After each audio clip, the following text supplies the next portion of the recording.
السلام علیکم ورحمۃ اللہ وبرکاتہ۔ بسم اللہ الرحمن الرحیم۔ غصہ ایک ایسا جذبہ ہے جو ہر انسان کے اندر موجود ہوتا ہے۔ کبھی کسی کی بات بری لگتی ہے، کبھی حالات قابو سے باہر ہو جاتے ہیں تو انسان کا ضبط ٹوٹ جاتا ہے۔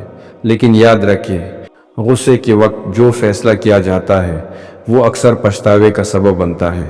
آئیے جانتے ہیں غصہ کم کرنے کے 3 آسان مگر مؤثر طریقے۔ نمبر 1، خاموشی اختیار کریں۔ جب غصہ آئے تو سب سے پہلا اور مؤثر طریقہ یہ ہے کہ آپ فوراً خاموش ہو جائیں، کیونکہ غصے کے دوران زبان وہ الفاظ کہہ دیتی ہے جو بعد میں دل دکھا دیتے ہیں۔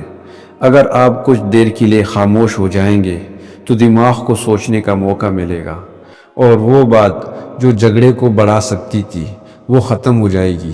نبی کریم صلی اللہ علیہ وسلم نے فرمایا، جب تم غصے میں ہو تو خاموش رہو۔ یہ مختصر مگر لاجواب نصیحت ہے جو ہر دل کو سکون دے سکتی ہے۔ نمبر 2، جگہ یا حالت بدلیں۔ جب غصہ آئے تو فوراً اپنی جگہ یا حالت بدل لیں۔ اگر کھڑے ہیں تو بیٹھ جائیں، اگر بیٹھے ہیں تو لیٹ جائیں۔ اس سے جسمانی تناؤ کم ہوتا ہے اور دماغ کو سکون ملتا ہے۔ اگر ممکن ہو تو وضو کر لیں، کیونکہ وضو ٹھنڈا پانی ہوتا ہے اور غصہ آگ کی طرح جلانے والا جذبہ ہے۔ پانی کی ٹھنڈک اس آگ کو بجھا دیتی ہے۔ یہ طریقہ نہ صرف روحانی بلکہ جسمانی طور پر بھی انتہائی فائدہ مند ہے۔ نمبر 3، اللہ کو یاد کریں۔ غصے کے وقت فوراً اعوذ باللہ من الشیطان الرجیم پڑھ لیں اور دل ہی دل میں اللہ سے دعا کریں کہ یا اللہ مجھے اپنے غصے پر قابو دے، کیونکہ غصہ دراصل شیطان کی طرف سے ہوتا ہے جو انسان کو غلط کام پر اکساتا ہے۔